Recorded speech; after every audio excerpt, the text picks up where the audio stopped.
Hey guys, and welcome back to another episode of Into the Nothing. And if into the nothing means anything, it means trusting yourself even when you don't know what the fuck's going on. And I am being the leading example of that right now because I'm currently sitting in my car on the streets of Byron Bay because we were hoping to get into our Airbnb, but we're not. And I am just so excited to have this conversation with this human being. And I just love this podcast so much that I'm like, I'm not going to give it up, and I'm going to let go of how I think it should look in terms of sitting on my beautiful couch, having some Palo Santo, breathing, not having anyone nearby for half an hour before. And I'm just letting go of all of these rules I've put on myself. And I'm like, you know what? I trust myself enough to be with this human and let the conversation that wants to be had be had. So thanks for coming back if you've been listening to the other episodes. And if you're new here, you're in for a treat because I always have the best guests, of course, because, law of attraction. I'm attracting legends because I am one. But if you haven't yet, please subscribe, please like. If you enjoy this conversation, please share it with someone that you think would get lots of value out of it. And I know that this is going to be a value-packed conversation. So today I have someone that I hold so dear to my heart, and a mentor, a friend, and just I feel as though anytime I do anything in my life where I'm going to hold conversations, I'm going to bring him in.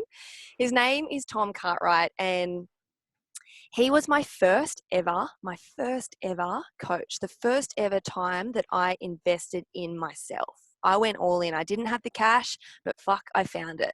And that's what happens when you commit. When you just go all in, the money just shows up. And so at the end of 2017, I was in a real rut. And it's so interesting because there's a shop in front of me in Byron Bay right now that says status anxiety. and and yes, in 2017, at the end, I hit a real peak within myself of feeling deeply anxious. And I'm just going to tell this little story because this is how we met. So Tom is a brother of a good friend of mine. I hadn't had a lot to do with him, but I was following him on Facebook, and I just come back from this that should have been a magnificent holiday all around the world with all my best friends.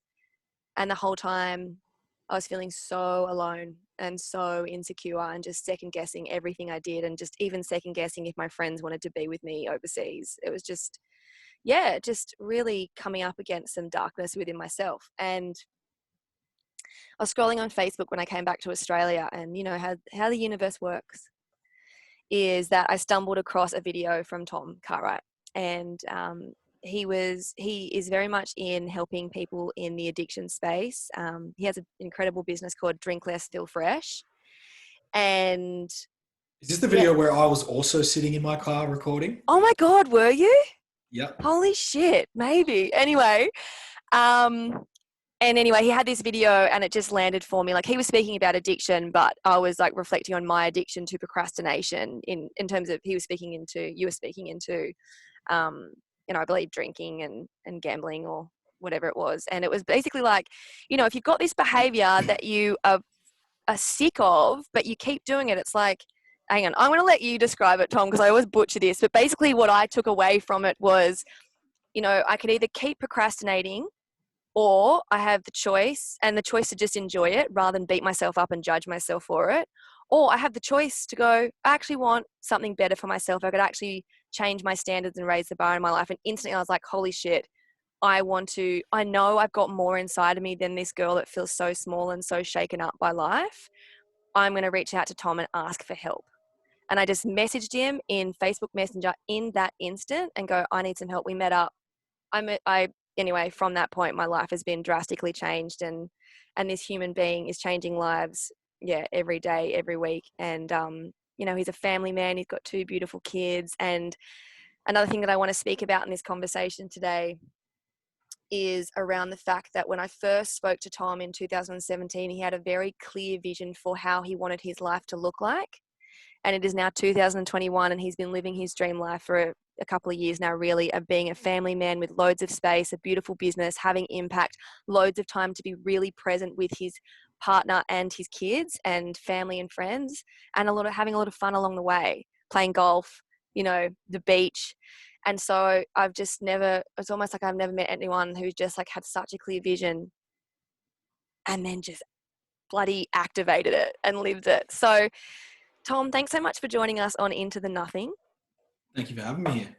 Really, really special. And as I said, I feel like anything that I'll ever do, I'll be asking you to join me in some capacity, which is so cool. So my first question for you, Tom, is what does Into the Nothing mean to you or feel like it means to you? What does it bring up for you?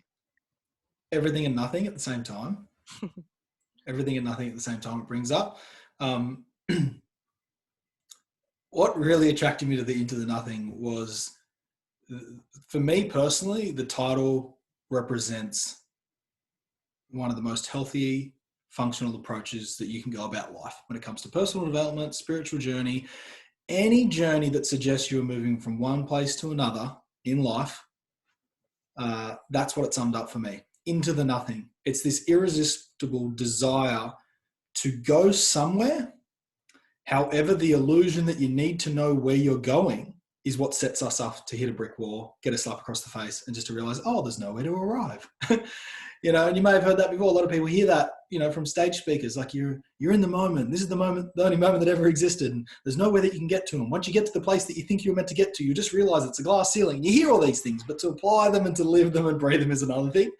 So Into the Nothing is just a beautiful concept of like, yeah, we are going into, and then the brain wants to know where it's going, and then to see the word nothing that doesn't give you what your logical brain wants, that's what was like really attractive and sexy to me. Like it is such a profound title, Into the Nothing. Even that in itself, it forces you to ponder. It's not a clear statement. It means everything and nothing at the same time. It's a rabbit hole of discovery and journey. So that's off the top of my head, that's what I was thinking when you're like, hey, do you want to be on my podcast? And I'm like, yeah. You probably had no idea. I'm sitting there with my coffee, like, into the nothing. Here I go. See you later, world. Into the abyss, into the void. And that's the beauty, isn't it? Because it's like whenever we have that next step, it's like we're just following like a passion or an impulse, and as much as we think we know what's going to happen, we really don't. And it's just this level of trust that needs to that we just start to play with. And I think God, my entrepreneurial journey has just, it's just invited me into trusting in nothing, and trusting in the nothing, which is just my passion or just like my belief in myself that I'm successful, whatever. Like I'll just, whatever the fuck that means, I'll just claim it and own it. And what does it even mean? Don't even know. It's a feeling. It is a feeling. It's a feeling that you can often best describe from stating what it's not. And what it's not is justifying or having to explain why you are where you are in life. That's how I would find it. It's like the traditional approach to life is I've got to justify and explain why I am here, why I'm a business owner, why I'm successful. When you're in entrepreneurship and shit's not going the way that you want it to go, there's often nowhere else that you can find like certainty or resolve other than in trusting. And it's just a weird place of, I'm not trusting my justification. I'm not trusting that I got to work really hard. I'm just trusting that it's okay. And the reason why Into the Nothing or the conversations you've been having so interesting is because I was going to say, I don't want it to sound too woo-woo or spiritual, but actually, yes, I am, and I can, because I'm speaking to you. Don't want to be too like a woman I just interviewed on here. Her name's Ray Doha, and she's fucking hilarious. And she was like, "We're not going to be too delusional, like." Perfect. Yeah, too delusional. It'll come back to me. Sorry, I shouldn't have interrupted you.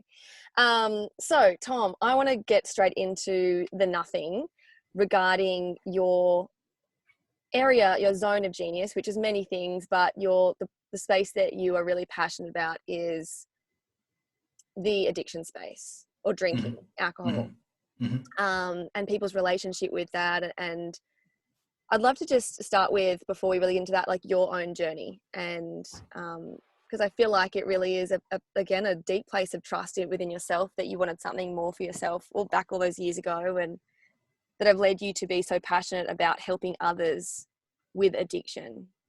So, yeah. These days, sometimes I forget, excuse me. excuse me, these days I often forget where I've been and what I went through. And then when you ask me, it's actually, I do like reminding people, because when people meet me these days, when it comes to traditional approaches to addiction, often divide and separation are what fuels treatment. It's like, you're different, you're labeled, you've got this, some people don't. And so when people want to speak to me or approach Drink Less Feel Fresh, there's often this divide and separation, like, you're switched on. You wouldn't know what it's like to have a real addiction, Tom. You're great at talking about decision-making, emotional management, stress reduction, relationship with self, relationship with others, etc., etc. But you probably wouldn't know what it's like to be in active addiction. Like, if you spoke to my psychologist, I'd be like, no, Tom doesn't have the addiction that we're talking about. Yeah. So he asked me, I'm like, look, to be honest, I was in $25,000, $30,000 worth of debt to a bank. Because I kept spending credit cards. I kept cash advancing off credit cards, fueling a terrible gambling addiction, like terrible, like gambling and drinking. Now, it's really important for me to clarify, because it's the way we do things to Drink Less Feel Fresh. When you hear addiction come out of my mouth, this is what I'm talking about. I believe that you've just got to ask yourself one question in life, and it's, am I living the life that I truly want to be living? And if the answer is yes, rock on. And I don't care if you're snorting coke, if you're doing drugs, if you're gambling. If the answer is yes, you keep doing you. And for anyone to even suggest that they need to label you and then give you some kind of action or advice to change, that person probably needs to call me more than you do. So you ask yourself the question is, am I living the life I want? And if the answer is yes, and you truly believe that, like with all your heart, and you love it, then it would assume that you don't have suffering in your life, or the extent of suffering that would even cause someone to want to change anyway. So there's nothing wrong. Just keep going about life. But if you answer, no, I want more, there is more that I want in life and I'm not going after it, then you ask yourself the second question, which is, what's one or two behaviors that seem to be stopping, impacting, or slowing me down from doing that? Sometimes the answer is alcohol, drugs, gambling. Sometimes it's toxic relationships. Sometimes it's family stuff. Sometimes it's procrastination. Sometimes it's anxiety. Once you become clear on that, you can let go of it. You can make the choice. You know what? I'm not going to do this anymore. 3 weeks, 4 weeks, 5 weeks, 6 weeks go by and you haven't let go of it. Well, now we might start to have a conversation about something you're addicted to. And until you've done that, you're not really changing for the right reasons, or you're putting pressure on yourself because the social expectation that you shouldn't have more than 2.5 glasses of wine every 1 to 2 nights. You shouldn't gamble because gambling's labeled as an addiction, even though it's one of the most common forms of entertainment for over 18-year-olds. These weird subtleties going on in the universe. Yeah. So that's the first thing I'm really passionate about, is just first, what I'm really talking about here is called like making things contextually appropriate for yourself.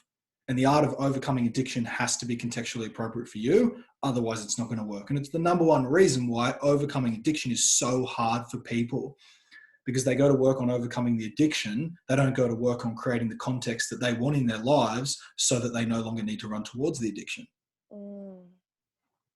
Because everybody's context is different. Everybody's reason to run away from things in life is different. What connects them all is that they're drinking or gambling or procrastinating or whatever it is.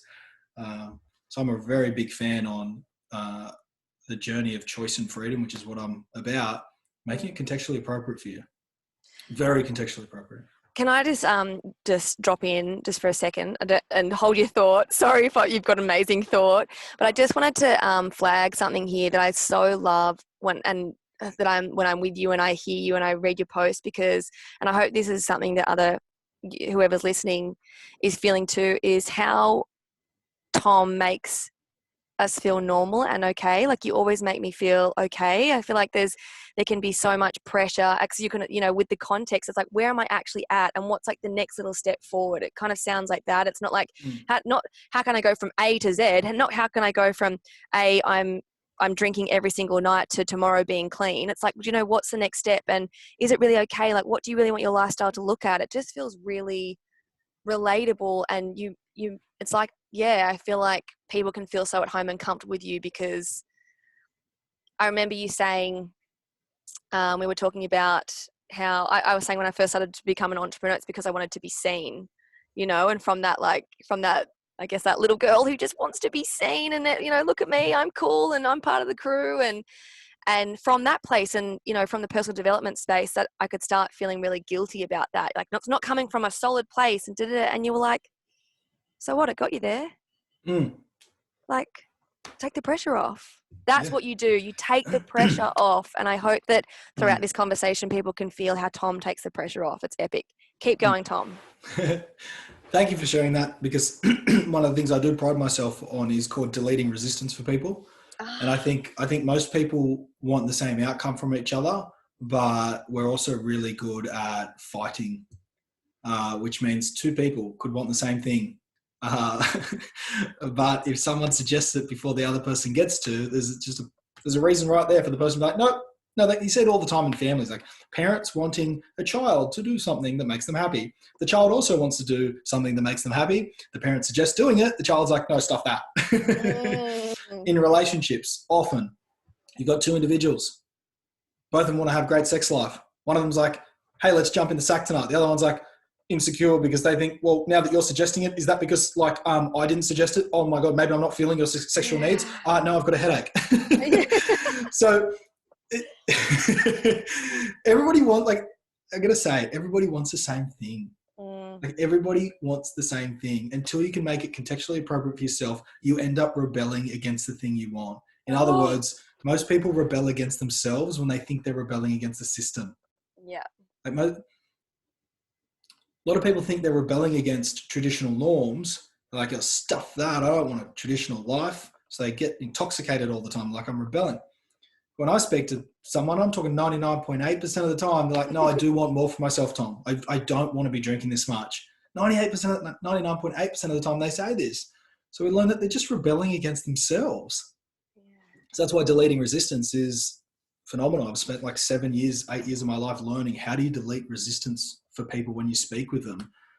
It's just it's a place. I'm going to be really honest with you. It's a skill set that anyone, but people can learn to navigate and help people with their self-exploration journey. Can you do a course on it so I can invest in that?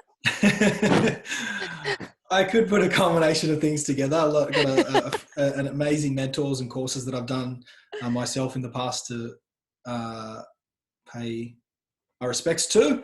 And then, my own ideas and philosophies on how to do it, such as having some fun, taking ourselves lightly, having deep conversations that matter, but also take the piss out of ourselves, etc., etc. Oh, I just love that. It's just, I don't know, it's just epic. Okay, so cool. So more of your story. Yeah, I didn't answer your question. So 2000, I don't know, how far back do you want me to go? Well, just whatever feels good for you, like where do you want to go? I'll take you through the story. I think a lot of people were like, so as a young kid, being the youngest of 4 boys, yes, the youngest of 4 boys, I grew up in a world where, looking back, it's not that I didn't get my say or have a choice. I had lots of choices, but who I was, I believed I should just kind of like go along with the pack. You know, like the big brother wants something, the second biggest brother wants something, the third bigger brother, I'll just go with that. So I was heavily influenced by the authorities in my life, and I had 3 brothers, thankfully, very lucky to have 3 big brothers, influenced me as well as my parents in the traditional education system. However, by the time I was in about year 8 or 9, I was sent off as if I'm going to a camp. I was sent to an all-boys boarding school. And when I got there, I just didn't feel that welcome. Not because I'm not passing on responsibility. I just didn't feel like I fit in that much. I said goodbye to all of my friends and had to go and meet some new friends. And my self-esteem wasn't where I wanted it, where it could have been. So insecurity came up, a loneliness. I developed the character traits of being really funny, charismatic, joker, kind of make everybody laugh. And that created a lot of safety and freedom for me. So I started to, at a very early age, to realize that if you have stuff around you, you'll be safe. Stuff meaning people, in an older life, stuff meaning gambling, drinking, etc., etc. And by the time I got to like year 11, started drinking alcohol and stuff on the weekends, I started to realize that there's this great construct in Australia specifically, which helps insecure people. So good. It's called alcohol. Mm. And the reason why it's so good is it's not even illegal. In fact, it's the social norm to do it. This is like, Woo! yeah, this is the best. Like for an insecure individual, not knowing where they're going in life, feeling like this for me, I felt like I wasn't academically switched on. I also wasn't that great at sport, even though I love sport. I was like, where's my place? Where's my voice? And then to find this thing that was called like alcohol, get really shit-faced. You're allowed to not be you whilst looking and behaving like you are that person. And everyone's doing it. It's like the savior. So as you can imagine, by the time I got out of school, I was drinking heavily, 5, 6, 7 nights a week. I was what you call like a habitual binge drinker. So it wasn't habitual, a couple of drinks a night. It wasn't binge drinker. It was a bit of both, 5, 6 nights a week, and usually 5 out of 6 or 6, to be honest, more often than not, it'd be binge drinking. And yeah, from getting into that culture, I fell into the gambling scene. And all of a sudden, that's just where I found safety. When I finished work, I'd want to go gamble. When I'd finished, like when I'd get up in the morning and had a few hours, I'd drive up to the Bondi Junction in the eastern suburbs where I lived and go into a pokey lounge. And I just learned to feel really safe there. It was like probably how I feel in business these days. Like I'm in this conversation with you and I feel safe, emotionally expressive. I can chat, I can talk shit, I can just have a ball. When I was in a pokey room, anybody that's experienced addiction like this would not like get what I'm saying here. It's just, you feel safe. Like I was hanging out with, I'm just going to say how I want to say it, in a dark room with like 60 to 70-year-old men in there playing the pokies, and I felt safe. And I was 23 at the time. Like, that's bizarre. I felt safe, and I'd chat, and the bartender liked me, and I was like, oh, this is my space, and I knew how to put money in and what bets to do and what drinks to order. And so I found a lot of safety there. And what happened was the world kept going on. People started to grow up. People wanted different things. I wanted different things. Insert the problem that I start to experience, which is I'm saying I want something, but I'm not living it, which is how I started this live, which is you say, are you living the life you want? The answer is yes or no. And my answer was no, I wasn't living the life I want. And it became really apparent to me when I actually decided to run away from the problem by moving over to Whistler, Canada for a year with my best mate. I was so sick and tired of the lifestyle I was living. I was so sick and tired of, the drinking, the gambling, the drugs and all of that. So we flew over to Whistler, Canada, and I lived over there for a year. And a really interesting thing happened. First thing that happened is nothing changed. I drank even more. I partied even more over there. But the second thing that happened is I was thrown so far out of my reality, I realized for the first time what I missed in life. And funnily enough, I didn't miss the partying and the drugs and the gambling. I missed sporting events. I missed family. I missed friends. I missed Easter. I missed Christmas. At this time, before I went to Whistler, I was working in hospitality. So all of those days were ruled out. I was working all the time. And it's funny, I wrote a quote when I got back. Like when I first got back, I wrote it down on paper and it said, in order to find yourself, sometimes you got to lose yourself. And to me, that meant like, you've just got to go. You've got to go and lose yourself and lose everything you know. And for me, over that course, that 12 months, I started to find myself. So when I moved back to Sydney and I got back into a hospitality job, ignorance is bliss was removed from my life. It could no longer happen. So I'd moved overseas and realized what I missed. And I was working hospitality and I still wasn't hanging out with family. I wasn't spending much time with friends. I was drinking all the time and gambling all the time. I had this contrast of how I knew life could be. And that started to drive a lot of pain, started to trigger a lot of anxiety in me. I got to the extent of having panic attacks on my couch. One night I got rushed to hospital, thought I had a collapsed lung, went to a GP's office. Within 5 minutes, he said I had depression. He gave me some antidepressants. He said, just watch out, you might have suicidal thoughts. I took the antidepressants. The next morning I had a suicidal thought. So I threw the depressants in the bin and I said, I'm never going down that path to myself. Told my mum about the incident and she got me to go and speak to an energy medicine specialist, otherwise known as some form of life or spiritual coach. And that was the day I went to see him I think it was 2013. And that was the first day of the rest of my life. Oh my gosh, what a story. And yeah, so relatable, and really like, I feel as though, that space of drinking and partying can leave you into such a place of nothingness, where you're just like, I don't know, those moments where you're like looking for another person to drink with or whatever. And they're just like that moment of I'm just on my own. Like a nothing is in like a real, well, what the fuck's actually going on here? Yeah, that's it. Like really clear definition of addiction is the need to feel something so you don't have to feel something else. That's it. Yeah. And what you're not trying to feel is yourself. You don't want to feel yourself. You don't want to have to deal with yourself, whatever that may be, whether it's dealing with yourself with worry, dealing with yourself with anxiety, dealing with yourself, meaning you don't know how to look at yourself in the mirror and how you physically look, etc., etc. Yeah. Oh, is that too loud? No. Okay. I'm in the car and I'm like, whoa, it is hot in here. Like I'm here for the podcast, but I might die. It happens to get very hot in the car when you have a session in the car. Yeah. And so if I can just add, because there will even be people listening like, yeah, but did you really have an addiction? Here's how you know. Here's how I know I was experiencing addiction to the extent that, I could have gone 100%. I could have gone to rehab. If I went to rehab, I would have been diagnosed with other things as well. Like depression. I was anxiety. Already recommended to get on medication. So if I was put in a room with a couple of drinks, I would have got a couple of things. Yeah. But luckily I didn't go down that path. But I know I had an addiction, and I know this is how I would state a deep addiction is where you have a traumatizing battle with yourself that's almost as painful as the battle you have after you do the addiction, is what it looks like. Okay. I was working at a place called the Rannoch Rugby Club. I got paid. It was about $780. It was a Thursday night. I used to manage the bar. So I closed the bar up. The money got into my account, like probably during my shift. And I was on the way home. Here's how the conversation went. It's about 10:30, man. This is good. Let's go home. Let's watch a movie. We've got something on. I remember I had some event on tomorrow anyway. I've got to get up early for the event. Yeah, cool. No worries. 5 seconds later.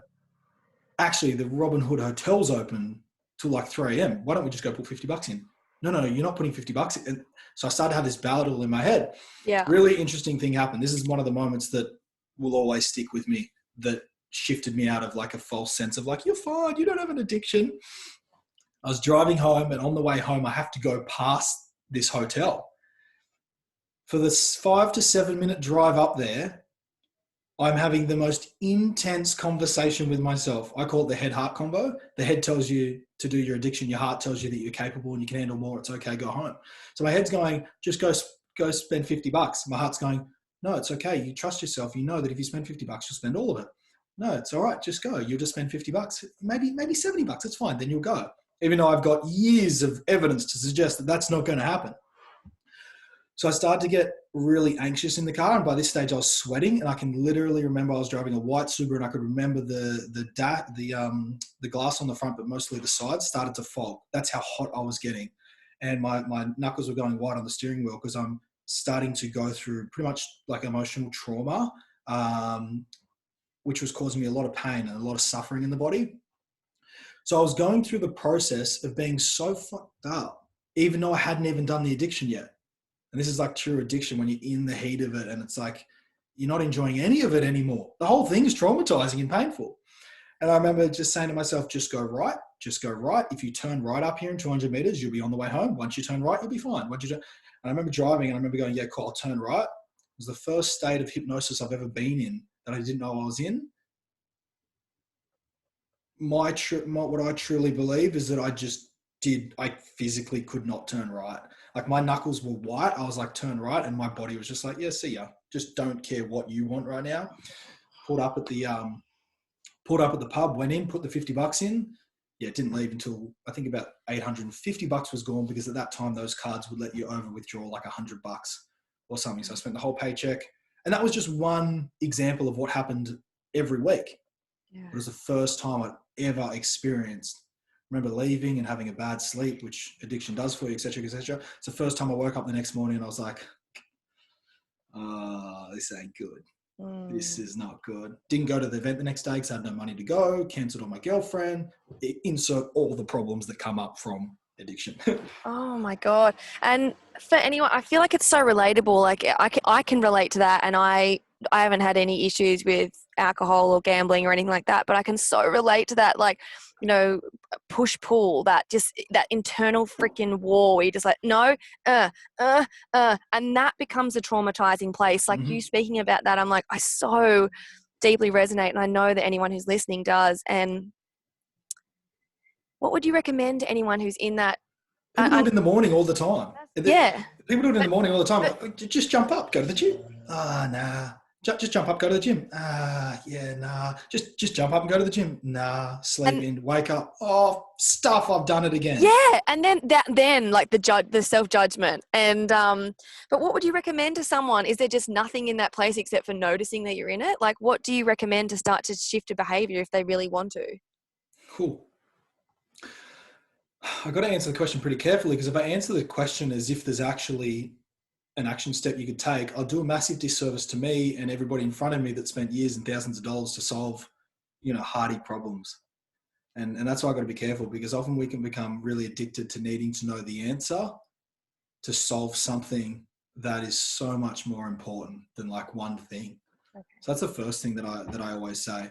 The second thing is results do the talking, which is you can say anything you want. Telling you speak what you want, your results do the talking is what I'm trying to say, which means honesty. You got to have an ability to become self-aware and be honest with yourself. Otherwise, you just let yourself off the hook.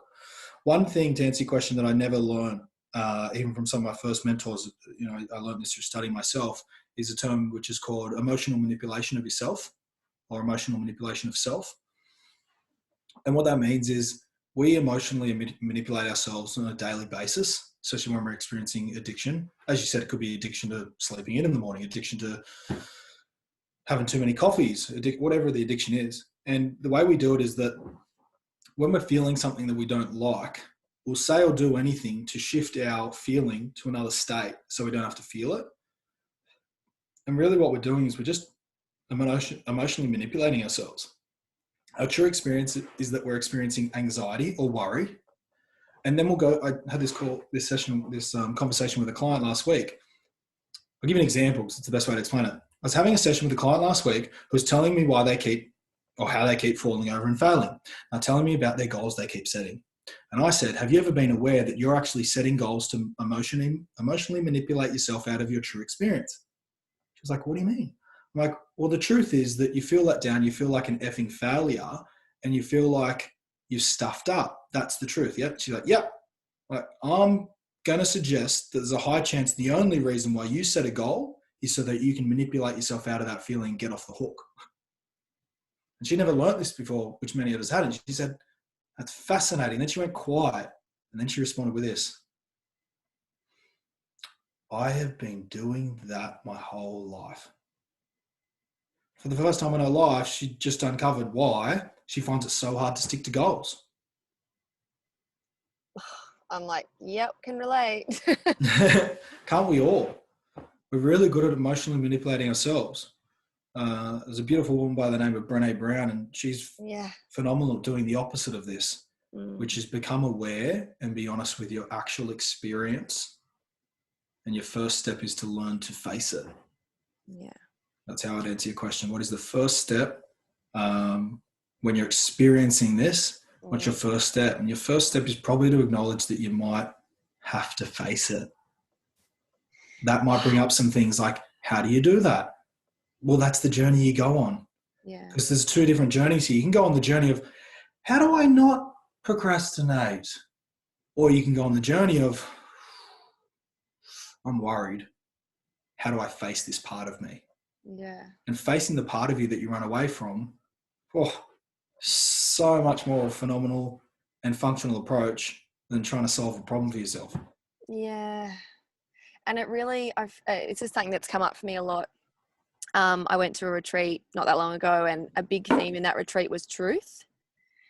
And like truth, like the real truth, honesty, deep, like super uncomfortable, but also so refreshing, just cuts through the bullshit like a knife. It's just that thing that, in a room, for example, of a retreat where there's I think there was like 30 to 40 people, and someone would actually speak the truth of what people were actually feeling about, maybe even a facilitator or something, like to the person, like, hey, this is actually, and the whole room just started to breathe.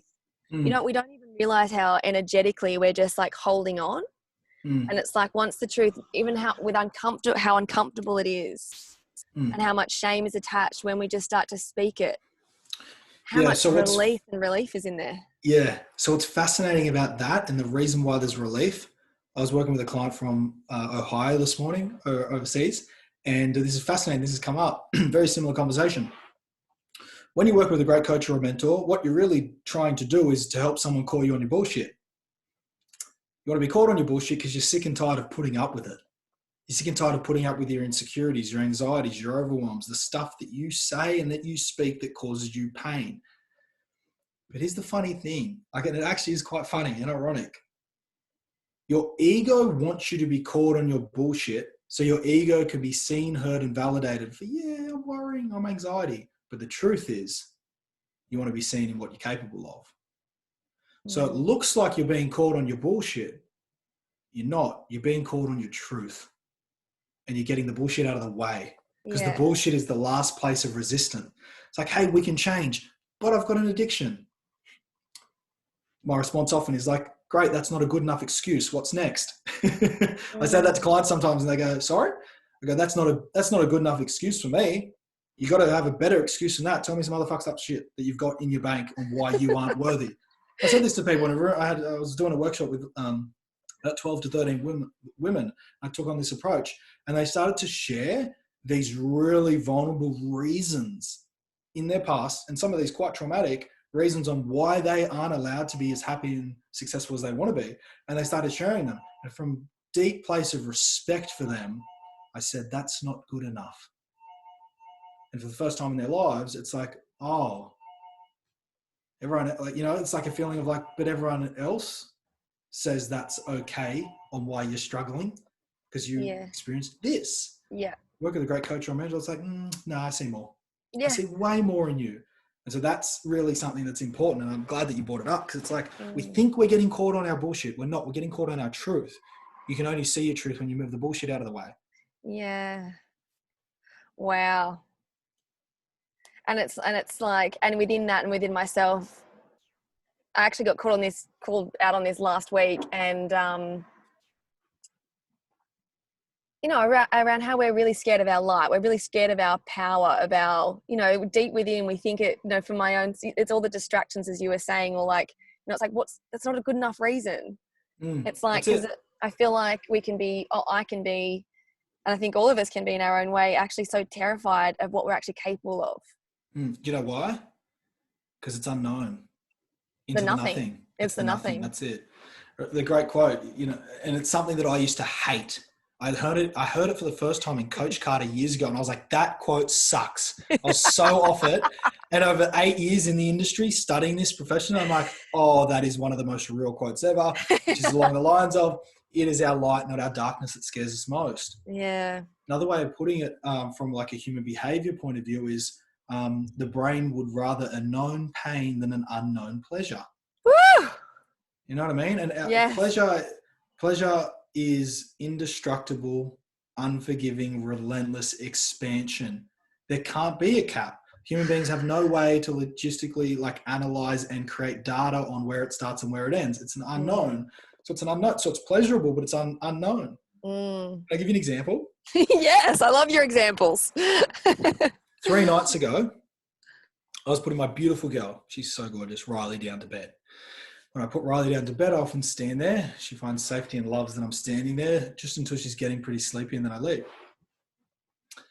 It's pretty dark in the room. I just can't tell if her eyes are shut. She's comfy. She's lying down. She's facing the wall. I'm behind her. I'm like, I'll just leave. So I'm walking out the door quietly, and I'm like, she's probably asleep. It's unknown. I didn't know she was asleep. This is what happened. My brain couldn't deal with the unknown pleasure. It's, by the way, that's a great result for me to get out within 5-10 minutes and her to go to sleep. It's the pleasurable result. Yeah. Could not help myself. No, I've got to know. I've got to know. Went back in, turned my phone brightness down, just turned the phone up a little bit, just like over the back of her head. And just as I did it, her eye just went, and then she just got up and looked at me, Dad. And I'm just like, perfect example of the brain generally prefers a known pain. Because now I know the pain's there as opposed to an unknown pleasure. In that moment, I couldn't deal with it. It wasn't good enough for me, was it, Tom? It wasn't good enough that she might have been asleep. The result was fine. Nothing mattered. Everyone was happy. But you just had to fucking know if she was asleep or not. Mm. Perfect example. Oh, Self-sabotage through knowing. yes. When it comes to our light, we don't know what we're capable of because we're No. unstoppable. So trying to know what you're capable of is the fastest way to sabotage yourself. Yeah, and this is this is something that one girlfriend in particular, Steph Doyle, she's amazing. We talk about is like, can we let a little bit more joy in? It's actually like, the pleasure. It's an interesting concept, and I've been exploring within myself and what I thought pleasure was, and what pleasure actually is in my body. The feeling of pleasure. I actually did an exercise with a mentor not long ago, and it was in a walk. We were walking, and you do this exercise where you have your awareness in your body, in around your hips, and then also there's these certain activations you do within your womb space and your heart, and then you walk in front of everyone. And you do it without the activations and the awareness. You just have in your head, just walk normally. And it was just like, oh, it was a boring old walk, like nothing. And then you do these certain little things in your body, very simple. And suddenly I felt pleasure in my body like I've never felt pleasure. And it just blew my mind.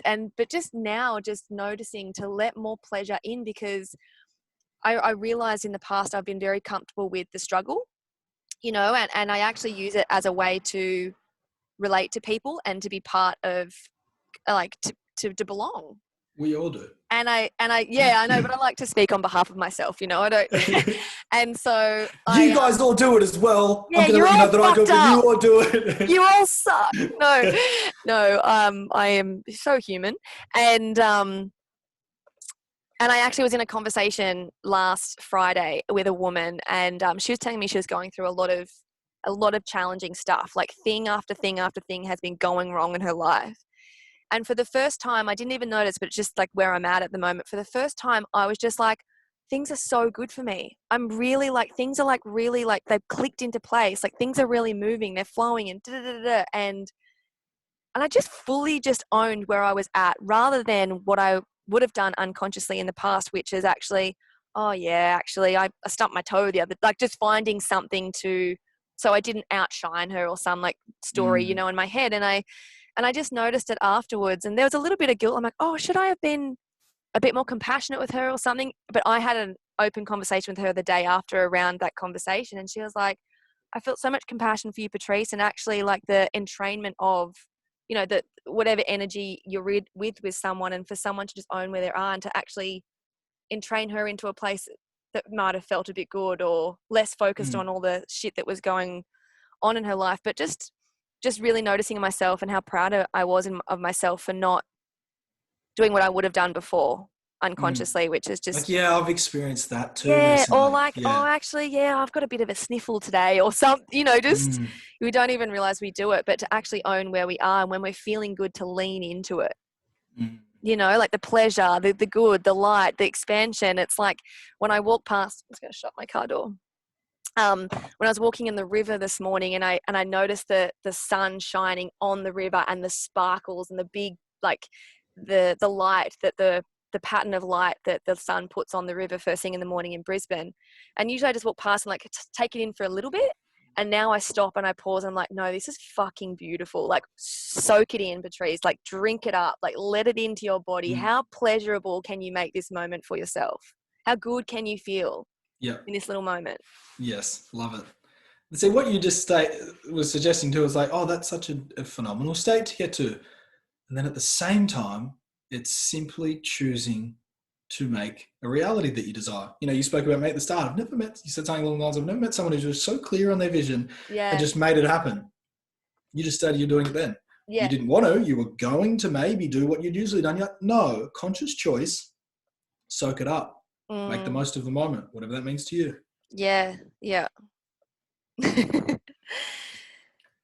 And so where you're at right now in the life that you've created, like your vision, and can you speak into that and what you've created, where you came from and where you're living right now? Just because I think it's really beautiful how you just took action on it. Like you just, just took action. You did, yeah, just took action, but like also a life of discernment, right? Where you're actually saying yes to things and saying no to things that are in line with the life you want to create. And what is the life that you've created? What? Sorry, there's a few What's the questions what's the famous, what's that quote along the lines of, I'm going to butcher it, but I'll give it a crack. The only thing that you need to learn to prioritize is knowing what you want to prioritize. Right. Something along the lines of that. Never It's heard like, it, but yeah. so many people are focused on what they need to prioritize in life, but they often never just think about what do they want to prioritize. We get so caught up thinking like, for example, you hear people say, oh, family come first. But then constantly you see people that are overworking themselves that's negatively impacting their family life. Like just as a general statement. You know what I mean? Like often individuals that are in relationships, like, yeah, like I love my chick, I love my guy or whatever it is. And that same person is doing constantly things that triggers or piss that person off or causes like discomfort in the relationship. So a lot of people talk about their priorities, but as I said, language doesn't tell you shit. Results do all the talking. And here's the thing. When you're looking at someone, you can look at their results and you'll know straight away what they prioritize. They'll tell you something different, but you'll know what they prioritize. As an example, yesterday walking down the river, wherever it was that you prioritized making the moment. That's what you prioritized, making the moment. A lot of people say that, like, what's life about you? Oh, I think it's all about living in the moment. Not many people are doing it. Yeah. So many people are doing it. So the reason why I share that with you is because back in 2014, when I started working with great coaches and I signed up to the Coaching Institute and Learning Human Behavior, first thing we had to clarify was like, what do you want to prioritize? Not because it sounds good. What do you actually want to prioritize?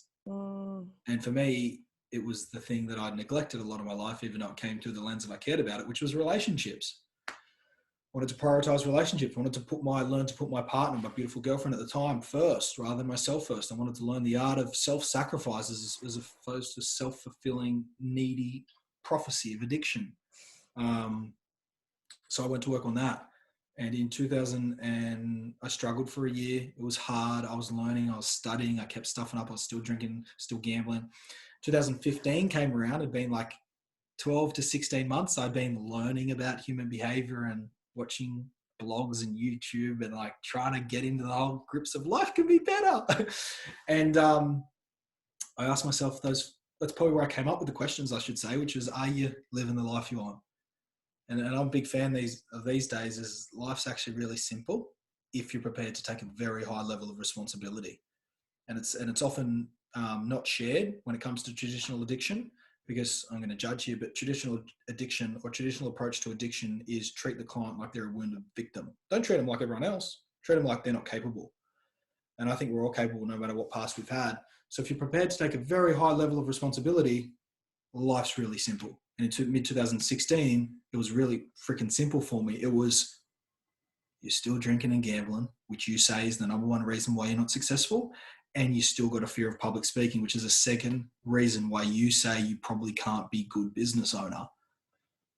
And it was really simple. It was not like, what's the emotional trauma you need to go through? We've got to move some emotion through your body. You're going to need to go to a natural healer. You've got to grieve a couple of people that passed away a few years ago that you've never dealt with. Like, or no, it was just that. It was, it's really simple. Sounds bizarre, but those are the two reasons why I'm not as successful or happy as I want to be. So I made the decision. I'm going to do a 5-month sobriety detox, no gambling, no drinking, because if I can do 5 months without it, then it can't be an excuse anymore. That's what I tell myself. I'm like, it just can't be. Like if I do that, it can't be an excuse. And that's like into the nothing. That's the whole, like, you're scared of, your light, because it's like, oh, but if I do that, then everyone knows that I've done it. Then if I go back to it, it's choice. It's not, oh, but I've got an addiction. You can't just lean on the addiction. Can't use that card anymore. It's got me all wrapped up. It's got me all caught up. Yeah. And it wasn't that. And I had a trigger and I walked down to the pub and someone was like, hey, come have a beer, Tommy. And I was like, oh, just all this stuff that is just put, like, we just put up with it in the traditional addiction space. Like, oh, yeah, fair enough. Take what I'm saying with a grain of salt. To listeners who haven't met me, I have a deep level of compassion, love, and care for individuals who experience this. Oh my God, I think they can feel your heart. The second one was the fear of public speaking. I was like, oh, but you use the insecurity of public speaking as a reason why you can't do podcasts, why you can't do launch a book, why you can't run Facebook ads. Like, it was such a great safety mechanism. So I was like, oh, maybe I should get that out of the way. So yeah, 2016 was probably a year that changed my life, I think, because in about July, August, I made a decision to go through to Christmas without anything. Like, and this is a commitment, a decision I said many times in the past. Like, I'm not going to drink. I'm not going to drink. I'm not going to drink. But I made the decision, and Anthony Robbins, I was listening to his podcast that year in 2016, one of his podcasts, or actually his book, Awaken the Giant Within, phenomenal book, changed my life. And he said the word decision and where it derives from actually means to cut off from. So it means when you truly make a decision, it means you've cut off from any other possibility. If you haven't committed to the decision and it doesn't happen, you never actually decided. And that's an approach that I bring into Drink Less, Feel Fresh and helping people overcome addiction, is because people assume that when they say they're going to do something, that they've made a decision. They haven't. If you want to know if you made a decision, then look back on the decision you make, and if you've done the thing, you made the decision. Anything else was not a decision. And until you can clarify that, you'll get stuck in this world of pain thinking you're making decisions and then you're falling over. And it's like a lot of people get stuck. That high, like that responsibility comes in. High level of responsibility. And the honesty and being willing to look at, like, it's all like, this is all tying up so beautifully. Yeah, it's the one thing. So black and white. It's like I was working with one of Australia's best coaches. She was, I think at the time, or a couple of years before I got to do some work with her, she was the coach, business and personal mentoring coach for like one of the most prestigious news channels here in Australia. And I brought in this, I was doing some work, and then I brought in this whole victim approach of like, yeah, so Mary, you know, you probably don't know, but it's kind of because I've got this addiction. And I'd already spoken to her many times about it. And she looked at me, and I kid you, no word of a lie. She goes, don't ever fucking say that to me again. Wow. And my face went so red. I felt like a 2-year-old kid had just been smacked on the bum. And I was 24, 25 at the time. Yeah. And she goes, don't ever bring that to my table again. As a metaphor, don't ever bring it to me again. And that's really funny, because that was a couple months after I made the decision to overcome my shit. First time ever. Someone was like, no, thanks. I don't do that here. If you want to hang out with me, show up. Yeah. Bring that shit to me. I don't have time for that. You can go back to your drinking buddies and have that. Like, that was what she was saying without saying it. What I'm hearing is what you said to me in that first ever video that I watched of yours, where you were like, raise your standards. Like, that's it. That's it. Or shut up and enjoy your addiction. Yeah, just exactly. Don't be guilty for it. Go live a great life. Snort bags, do drugs, whatever you fucking want to do. Just be proud. And that's what Drink Less, Feel Fresh is all about. I say to people, I don't care whether you drink a lot or you drink a little. My mission is to make sure you wake up, you're proud of who you are. That is living with choice and freedom. Your addiction, whether it's there or not, will drop away pretty freaking quickly. That's what it's about. Like, I can't stand this approach. I wrote a great quote. It's one of my best. I love it. Which is, people think they'll love themselves when they overcome addiction, but they'll only overcome addiction when they love themselves. Yeah. That's an example of what we're talking about. Like, if you're not proud now, you won't be proud then. Yeah. Like, got to get it into the nothing. Like, it's there, it's now, it's here, it's the same time. You've got to live it and breathe it now, even though your concept of it is like, but it'll happen in the future. You've got to trust the process. Yeah. It's like, when I get there, then. That's it. Yeah. That when I get there, I'll do this, I'll feel this. And it's like, you've got to tap into that feeling now. That's the addiction in itself. When I get there, when I've overcome it, now is the moment. Yeah. So that was a big wake up call. So back to answering your question, 2015, 2016, I made the decision to do 5 months sober, and it was the toughest. First 6 weeks was like probably the toughest 6 weeks I'd ever experienced emotionally. Like, it was hard. Every day I wanted to drink. Every day I wanted to gamble. I wrote a vulnerable letter to my 12 closest mates, told them that I got this problem, told them I need help, told them that they can't ask me to come out, like, so vulnerable. I had help with some mentors to help me do this. And just at the end of it, just rocked it. Like, I remember Christmas Eve came around, which was the day that the 5 month sobriety stint had finished. And it was probably one of the proudest days I'd had. It was like, I just remember looking back and thinking, like, 5 months has gone by and I haven't drunk or gambled. And it's the first time I felt into my body, and I was like, oh. And it was really like uplifting at the same time. It was kind of scary, because I felt like I'd been, like, a new slate had been created for me. And I was like, oh, well, this is a little bit awkward, because now I have no reason to do all the things I said I was going to do in life. And something else really cool happened during that 5-month detox was I overcame my second biggest fear, which was part of the plan, which was to public speak. Funnily enough, I didn't organise to public speak to 5 people. I organised to speak to 180 people. And I did like a 15 to 20 minute talk, off the cuff, no cuffs. Off the cuff, no cards or anything like that. So just speaking from the heart. And my intention was for maybe one kid in the audience, it was kids and parents, to reach out to me. Funnily enough, that kid reached out to me and I ended up doing some work with him and helping him. So that was the start of listening to my mentors that told me, and anyone that's listening will probably love this, is that the only thing that you ever need to get out of your way is you. And people hear that, like, yeah, I'm in my way, I've got insecurities. You can actually simplify it. Like working with someone like me, it's just like, cool, let's just figure out, what are they? What are your insecurities? Great. You actually want to overcome them? Let's get them out of the way. I worked with an epic kid. He's from Melbourne. He's such a legend. I'm good mates with him now. He approached me. He had this problem that he had. Oh, this is why I can't be great at what I do. It's like, what is it? It's like, I don't like the way my body looks. A week later, he received from me something in the mail. It was a pair of budgie smugglers in the mail. And I said, when you're up for it, fly up, and you and me are walking down Bondi Beach in our budgie smugglers. And 2 months went by and he hit me up. He said, I'm ready. Let's do it. We went to Bondi Beach. We walked on the beach. We went out a beautiful lunch. He's helping people with vulnerability these days. Wow. Just doing amazing things. You'll notice the fine dance and the elegant journey of, like, you got to explore the nothing and the not knowing and the emotional upheaval and the processing at the same time. You just got to fucking do it. Yeah. It's that dance and journey. And that's how I've approached my journey. Like a lot of deep emotional therapeutic sessions and calls with mentors, and then a whole heap of application, and just, you got to go do it now. And I think traditionally a lot of people do one of them really good. They do a lot of action, and then don't feel the way they ever want to feel. And then on the other side, you've got a lot of processing and feeling the way that I want to feel, but then less creation, which is actually creating the life you want to set you up to maintain, or at least hold it to a high consistency, that feeling that you like. Oh, like, amen. And this is something that I have experienced so much in myself, and I've gone very much inward over the past couple of years, but I've still been taking action towards my business.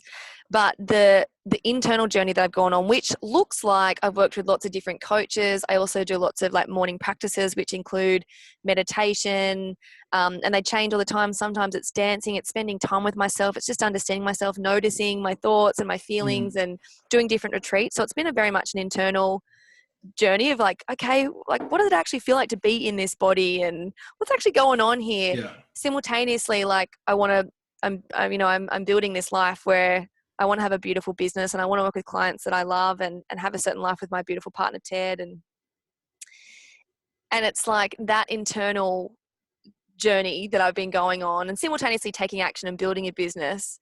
But now the business that I've created because of the internal journey and the action that I get to take now is so fun and so fulfilling, and I'm so in the action taking. Yep. And so the two have worked so, like, I think it's been much more of an internal journey.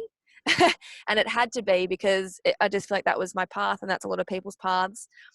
But now I'm just, oh my God, the action is so fulfilling. It's like bringing the unseen into the scene is what I'm so passionate about. It's like living the wisdom, living. Well, imagine if you did all the work and then yesterday as you walk past the bridge, you're like, yeah, cool, sunset.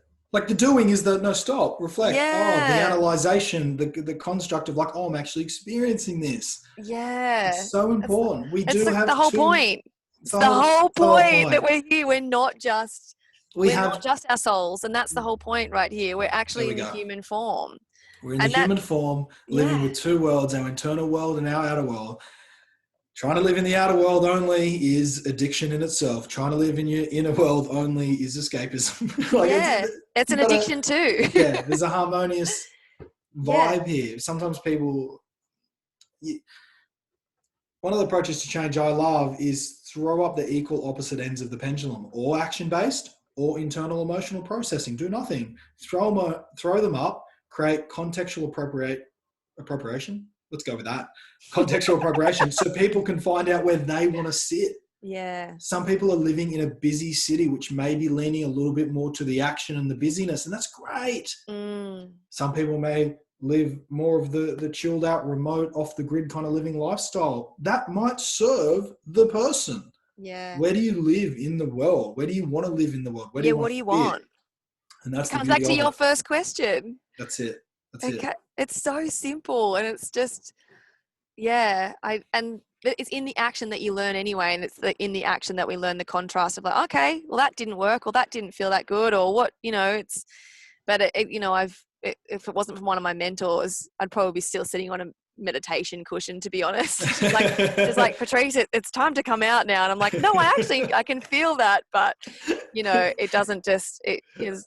It's not. There's no fun just sitting on the meditation cushion. Like it is beautiful, but there's to actually live the meditation in the day to day, to be connected to my center, and actually be that with you right now, even when there's cars going by and I'm in a car and but I'm still in my body. I'm like, because I get to. It's from that meditation, from all those practices, and from all that self-inquiry that now I can be in the action of this epic conversation and this podcast and this passion project. That's this is in the action, in the outward expression, and it just makes it so fulfilling, which is so cool. Hell yeah. And so drink less, feel fresh. So if anyone's interested, or how do people, I'm just going to put it out there, how do people get in your world? Like, how do people know more about you? So, yeah, well, I'll say this. After 2016, overcoming those fears, I started to build my... Oh, yeah. Your dream life. Yeah, my dream. I started to build my... Only if you want me to answer that part. I 100% do, because sorry, I forgot that we were on that path. So continue. Carry on. Yeah, after 2015, 16, when I overcome those two biggest fears, funnily enough, law of attraction gives you what you're ready for. I was ready to grow the fuck up and change and build the life that I wanted. So after that talk, as I alluded to earlier, that young kid that was in the audience was one of my first clients and did some amazing work with him. And then 4 weeks after I'd overcome my first 5 months sobriety stint, had a beautiful young girl who wanted to start a business but couldn't, apparently because she was drinking, reach out to me, and we did work together for 3 months. And within 3 months, she overcome her drinking problem and started her own business. And then the ball just started really, rolling. Built a business called Cartwright Coaching. We specialized in youth direction and clarity coaching, helping anybody under the age, or anybody between the age of 15 to 30 find direction and clarity over where they're going and how to get there. And what I started to notice is I started to kind of really enjoy how to overcome addictive behaviors that were holding you back. We built the Drink Less, Feel Fresh brand. I think that's just before that. That's when I worked with you, right? 2017? Yeah. Or 2017? Probably Drink Less Feel Fresh was probably happening, but... Yeah, but you wouldn't have seen it. No, I think I remember you working on the logo and stuff when I was being supported by you. Yeah, 2017? Yep. Because we launched in 2018, I think. Yeah. Hell yeah. Keep going. So yeah, Patty, we did some amazing work together, yes. Which was awesome. And I just really looked back on my own journey. I started to have a lot of people reaching out to me like, Tommy, can you please teach some people or how to get drinking out of their lives and to build phenomenal relationships and build a life that they love, et cetera, et cetera. Got married to the girl of my dreams, Jamie Lee, my beautiful wife. We bought a beautiful home up in the mid-north coast, Port Macquarie, which is a dream to live a location-free, independent lifestyle. And we've been living up here for the past 2 years. We've had 2 beautiful girls. And milestone, Patty, I haven't shared with you. Last time I spoke to you, I think I was working 3 days a week. We just hit 2 days a week. So I get my girls Monday, Tuesday, Wednesday. I work Thursday, Friday. Jamie's working Monday, Tuesday. So we've recently just hit the ultimate dream that we wanted for ourselves, which was for both of us to be both half stay-home parents, half breadwinners in the relationship. And we're living and doing that now. It's really cool. Wow, that is just so epic. And as I said at the beginning of this conversation, I remember sitting we were in Sydney at the time, and I'd come to your home, and you'd have your office in your home for our sessions whenever I could be in Sydney, because I was living on the farm for half of it. And I remember you had it on the wall, and you spoke so clearly into it. It was, but a key part of it was that you wanted to have space to be, these are my words, so what I felt, you wanted to have space to be present with your family, with your kids. Like that was a Yeah. key part of it. You And must have remembered me saying, my ambition in life is to provide more emotional availability to my wife and kids than money I put in the bank. And I also want to put money in the bank. So it's something that really drove me to figure out the more that my family require of me, like having another kid, it's like more time and energy. Yeah. What I was really intrigued about was, well, how do I figure out how to make sure I don't get caught up in business too much or working too much? And so for me, my philosophy was like, if I want more time with family, then I need to figure out how to generate business in a way that doesn't take my time. And it took me a while and a lot of studying, a lot of education, a lot of application, working with some great mentors. But yeah, over time, it took me ages to realize, there's a thing called scaling, which is building a business that doesn't require more of your time. Requires time in the beginning, but doesn't require more of your time.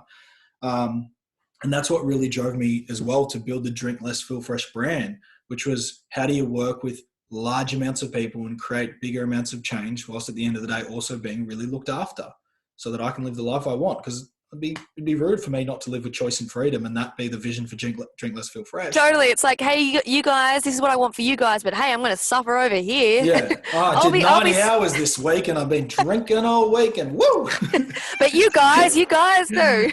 Like, yeah. And this is the embodiment piece, right? This is the living in integrity with your message, the application of your message, which I'm just going to speak into something, and I think I've spoken about this on the podcast with other guest speakers, is around really being the embodiment of your message, living the thing that you want for your clients, or living the thing that you are speaking about online. Because then you are just magnetic. People know that you don't even have to say, and people energetically know that, okay, yeah, he is this. Yep. He lives this thing. It's not Tom isn't having like 100 beers every night. Do you know what I mean? Like, he is literally living the message that he is speaking about. He is living in integrity with what it is that he stands for. And it just, like, that's why business, I believe, becomes so successful when someone is actually in total truth and in alignment with what they say. So you truly are that. Sometimes. Sometimes I slip, sometimes I fall, sometimes it sucks, sometimes it's hard. Sometimes you're not living in choice and freedom, sometimes you're living in scarcity. But overall, you have set up your life and you are living a life that you are saying your clients can achieve too, whatever it looks like for them in their context. That's it. And usually in their context is, I want to be free from alcohol. We built the Drink Less, Feel Fresh brand because when people ask to work with me, I just look back and, well, what didn't I like? Like, what didn't help me out there in the industry? And what didn't help me in the industry was, one, being labeled as an alcoholic. And then two, being told to go to, personally, my experience was being told to go to an anonymous meeting, which I was already beating myself up enough. And then to send me to an anonymous meeting, I was kind of like, oh, hang on a second. Why is it anonymous? That means I can't tell anyone about it. Shame. Like, it just didn't sit well with me. I was like, I already feel bad enough. Why? I don't want to feel worse. So the first message that new Drink Less, Feel Fresh members get from me, this is how the conversation goes. Hey, so what do you think you want? Like, why do you think you want to join the Drink Less, Feel Fresh membership? It's this scarcity. I just don't want to be drinking anymore. It's this shame and this guilt. Yeah. I say, what do you want from yourself? And they're like, oh, I don't want to be drinking. I'm like, yeah, but what do you actually want? If you weren't drinking anymore, what would be better? They often say, oh, my relationship with my husband would be better, or my daughter or my son, or when they start talking about these things that they want in life. And then the first thing I say is like, great. So we'll both agree that your biggest problem at the moment, it's not alcohol, it's that you want more for yourself. And they go, huh? And I say, your biggest problem at the moment is not alcohol or addiction, it's that you want more. Is that right? And they go, never heard it like that. And I often say with a bit of a cheeky smile, no, you haven't, because there's never been a Drink Less, Feel Fresh before. I love that. So one of the things that I really want to do is, plug what I believe is quite a big hole in the system, which is, especially in the Australian drinking culture, it's, hey, drink a lot, drink hard, drink fast, but if you drink too much, go over there. See you later, we don't want to hear about it. Very shaming approach. So we found that there are so many people that want to change their relationship with alcohol. They don't want to be told that they're an alcoholic. They don't want to be told that they have to go abstinent for the rest of their life. They don't want to be told that maybe if they don't drink for 60 years and they're on their deathbed, they can be like, oh, yes, I just realized I haven't drank. Wow. They don't want that. But here's the thing. Yeah. Alcohol support. Hey, do you know where I can get alcohol support? Yeah, anonymous meeting. GP, what I did when I was 23. Hey, I think I drink too much. Yeah, you have an addiction. By the way, do you want an antidepressant? So people that want to change their relationship with alcohol are just stuck between a rock and a hard place. Oh, Hey, do I put up with my drinking intake and put on a happy smile like everyone else is drinking a fair bit and just act like it's cool? Or do I start to feel like an outcast, like I'm totally fucked up? And there is a big percent, and I'm not saying that's not for people. I have people close to me. I've done traditional therapy. I've loved it. It's fantastic. But there is a big percentage of the population who just want to learn to drink a little less without that needing to be a big problem. Yeah. Without it needing to be, oh, well, better get the family around and tell them all that what you've just told me. Like, it's just bizarre. I think it's fascinating. I think it's fascinating that a 24-year-old, 25-year-old kid was even told or suggested to go down that path. Yeah.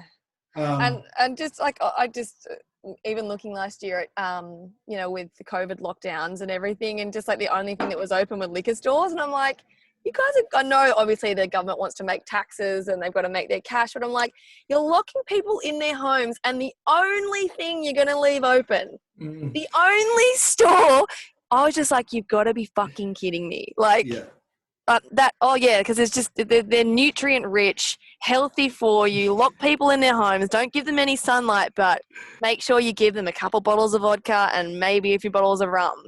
Like, Yeah. I was just like, Australia, come on. COVID specials 3 for 2. Yeah, like, I was just like, you are just fucking with us. Like, that is just, anyway, bit off topic, but. No, look, I'm a really big fan. I said it to a client this morning. I said sometimes taking true responsibility is looking at the environment that you're in. And sometimes taking responsibility for your current relationship with alcohol, you have to go through the lens of what does society set you up for? Because you were taught this behavior. You were taught this behavior. And it's not passing the blame. It's not saying, because passing the blame would be this. Would be me, Tom Cartwright, not setting up Drink Less, Feel Fresh. Passing the blame would be this. I'm setting up a company called Throw the Bottle in the Bin. And we're all about getting together and making sure big liquor companies close their doors. Yeah. Like, that'd be passing the blame.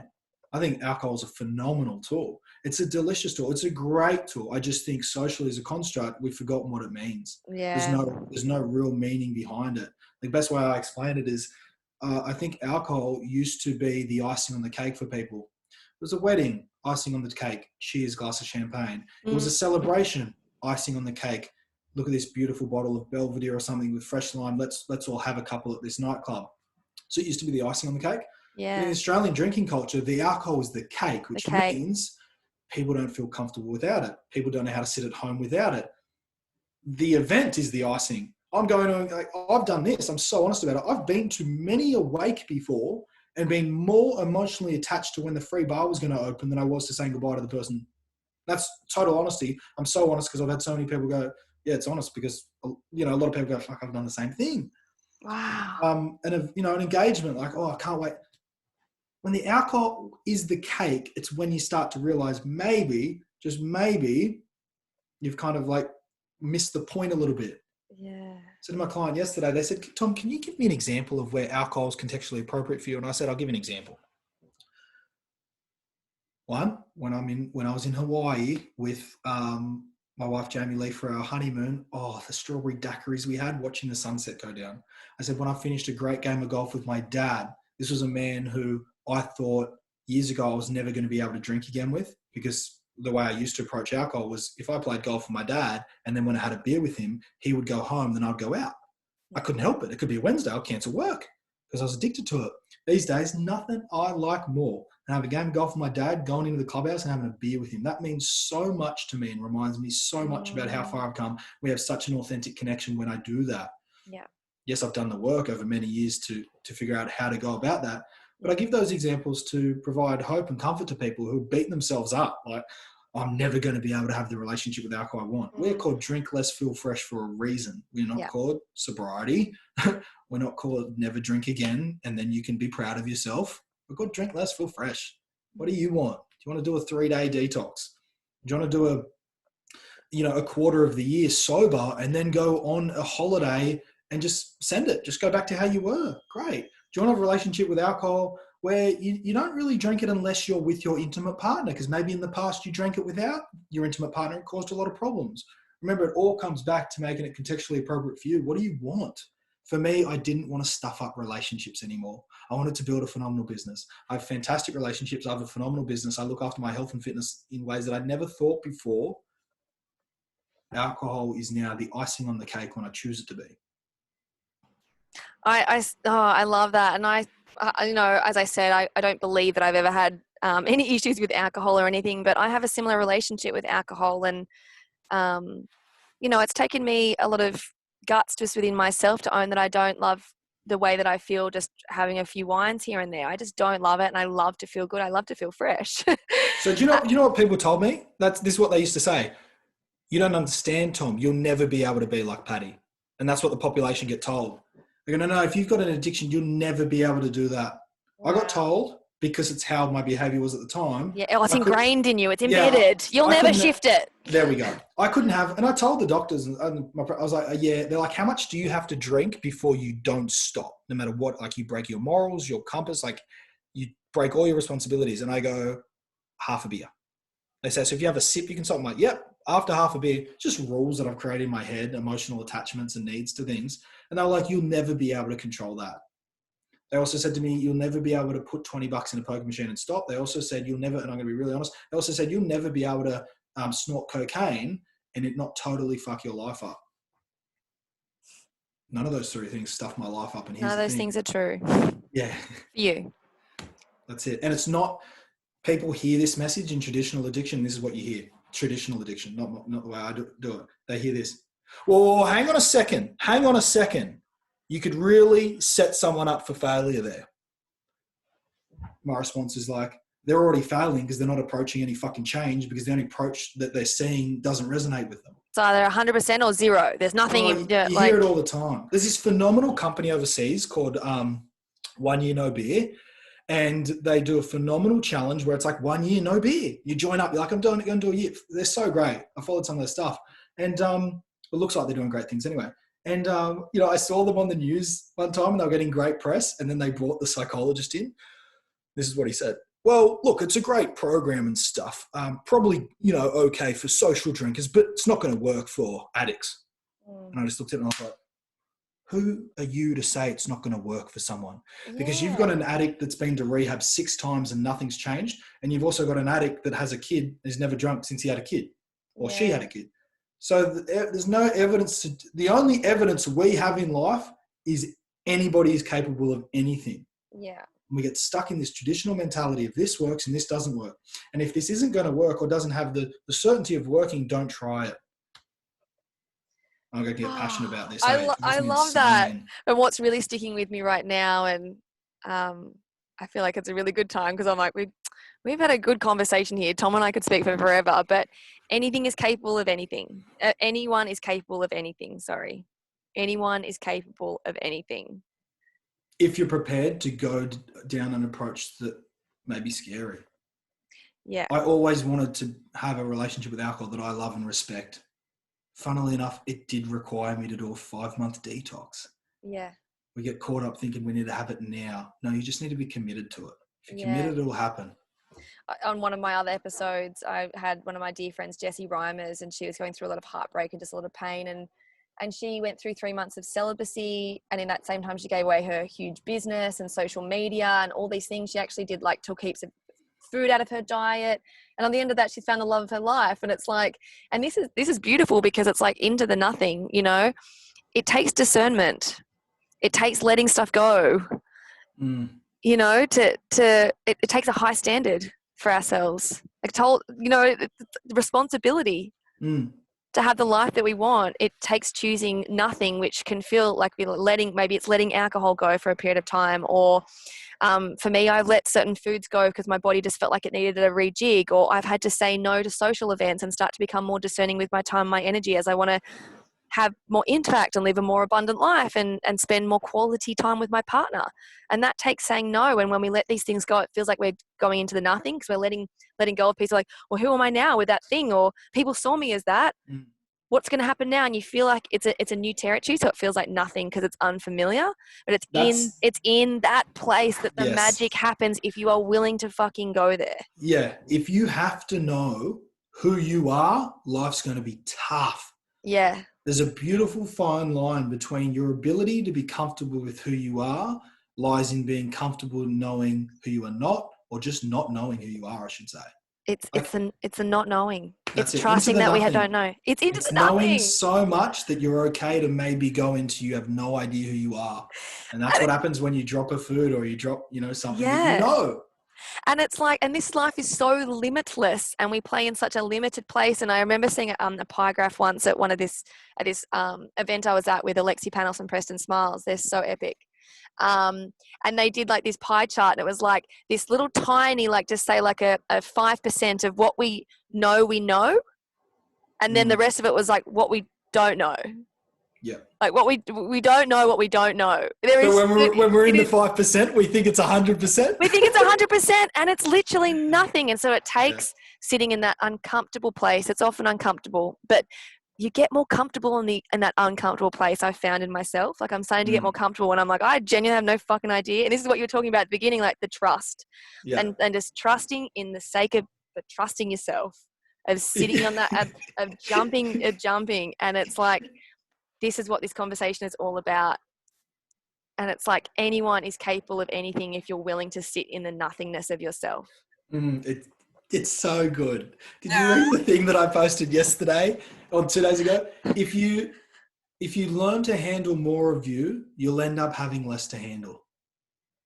If you learn to handle more of you, you'll end up having less to handle. You'll end up having less to handle. What does that mean? Like understand yourself more? And yeah, your ability to be okay with yourself when you don't know. Ah, yes. Yeah? Yeah. If you learn to handle more of you, you'll end up having less to have to handle. Yeah. It's your inability. Yes. It's your inability to be able to handle yourself that makes a heap of shit that you have to handle. Like, if you can't handle yourself when you feel scarcity around finances, you'll have to handle your finances. Oh, you'll have to be onto it. Oh, the invoices that need to be paid. There's a lot of fucking pressure. If you can't handle yourself when you feel rejection for canceling an event for someone, you'll have to handle figuring out how to get out of it. And what do I say to my friends? Like, if you can't handle your insecurity when you say no to someone, then you have to handle figuring out how to manipulate people into doing it for you. It's just a big old coming home to yourself, isn't it? To realize we know nothing. That is it. Tom, thank you so much for this conversation. It's just, so good. So good. I so appreciate you. Yeah. You're so welcome. Right back at you. I will link you, of course, underneath, but where's the best place for people to find you? So if anyone's driving, like, I got to find out more about Tom Cartwright. Drinklessfeelfresh.com. Drinklessfeelfresh.com. Find me on Facebook. Come say hello. Say, hey, Tom, listen to your podcast with Patty. What's cracking? Yeah. Thank you, Tom. Oh, hey.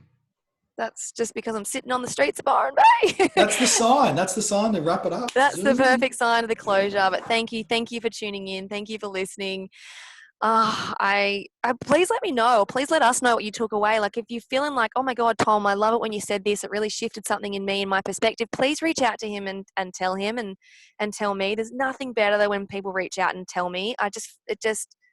Honestly, it's what I'm here for. It is just the best feeling in the world. So please don't be shy. Please reach out to either of us if anything landed nicely in your body and in your mind. And just thank you, Tom, for joining us on Into the Nothing. You're so welcome. Thanks so much for having me, and thanks to all your listeners.